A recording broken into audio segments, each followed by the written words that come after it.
Voilà, un autre débat en somme. RFI TV5 Monde Afrique Presse. On passe à notre deuxième sujet, la RDC et le sort de l'opposant Moïse Katumbi, l'ancien gouverneur, naguère allié au président Kabila et depuis sa déclaration de candidature à la présidentielle, semble-t-il, dans le viseur du pouvoir, alors qu'il a été blanchi par les évêques dans un rapport de la Cinco, dans les dossiers judiciaires qui lui valent depuis plus d'un an un exil forcé. Eh bien, il est au cœur d'une nouvelle enquête sur sa situation fiscale menée par l'Agence nationale du renseignement, ce qui semble-t-il est également illégal. On écoute réagir Moïse Katumbi. Il est au téléphone avec Christian Eboulé de TV5 Monde. Il en est maintenant que je vis en exil parce qu'il y a de l'acharnement politique envers la personne de Moïse Katumbi.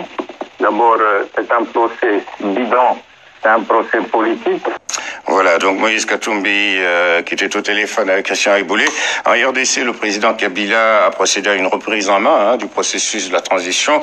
Il a court-circuité l'accord politique dit du 31 décembre, conclu sous l'égide de la Conférence épiscopale nationale du Congo, la Cinco. Il a nommé un nouveau Premier ministre, formé un nouveau gouvernement, fait approuver le texte de l'arrangement particulier. Bref, il n'y a que les forces du rassemblement qui refusent d'apporter leur accord ou de reconnaître tout ce processus, y compris d'ailleurs l'Église.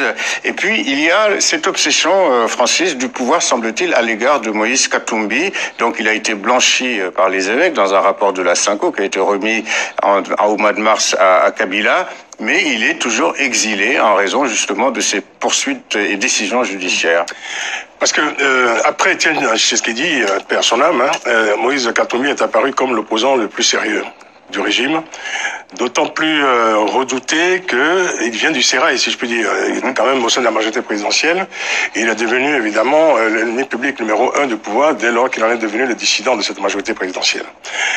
Et donc on a eu cette condamnation à 3 ans de prison pour spoliation d'un immeuble appartenant à un citoyen grec et également pour recrutement de mercenaires.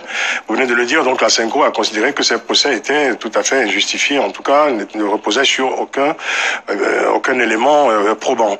Il faut se rappeler aussi que l'une des juges qui avait participé, enfin qui avait été qui avait participé au procès pour spoliation de biens, Madame Chantal Ramazani, je crois, qui est aujourd'hui donc exilée, a révélé que les juges avaient subi des pressions très fortes de la part des autorités pour condamner Moïse Katumbi.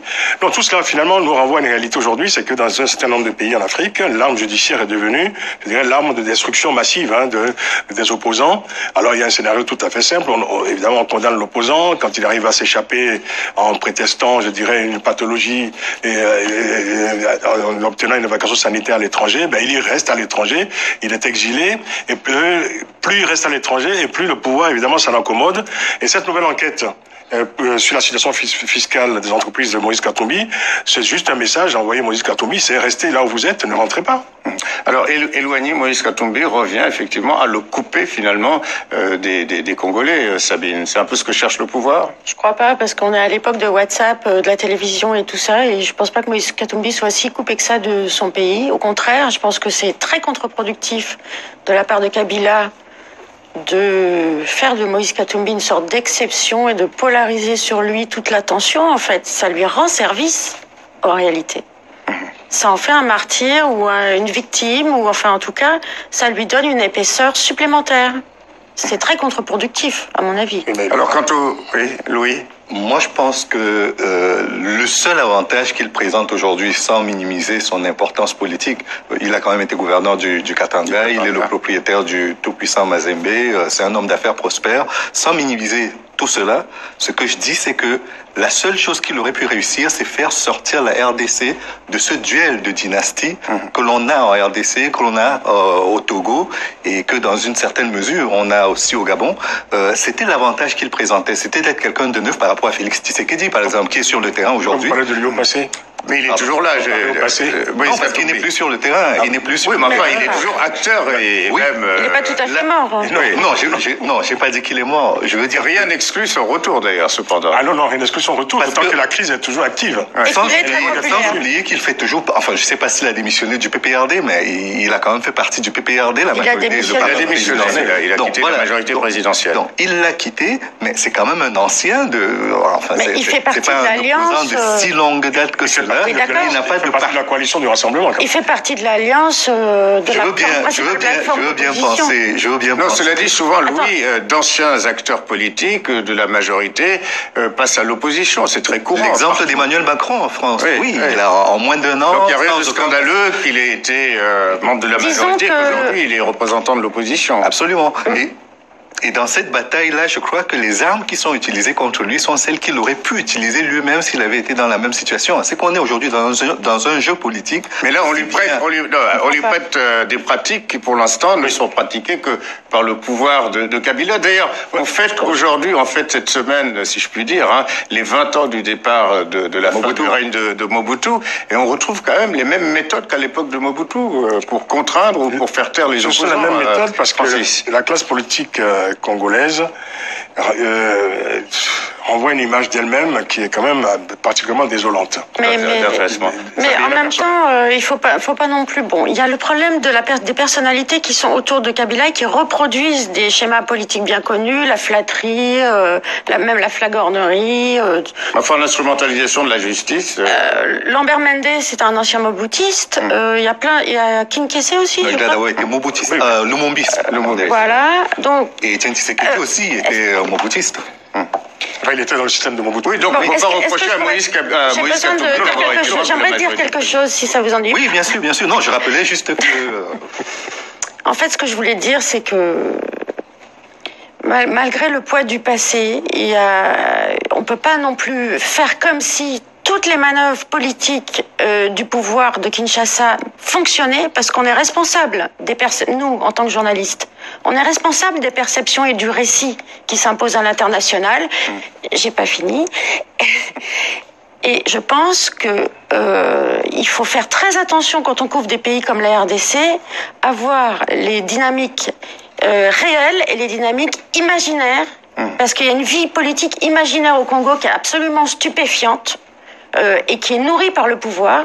Donc quand on dit Moïse Katumbi a triché ici, Moïse Katumbi a triché là, on nourrit un imaginaire de menteur, et Moïse Katumbi se fait traiter de menteur dans les sphères. Non mais là, voilà, on a aucune prise là-dessus. J'ai pas fini. Dans les sphères, y compris les nôtres, c'est-à-dire qu'on a une perception négative du personnage qui nous contamine en fait, et il y a un doute qui s'installe.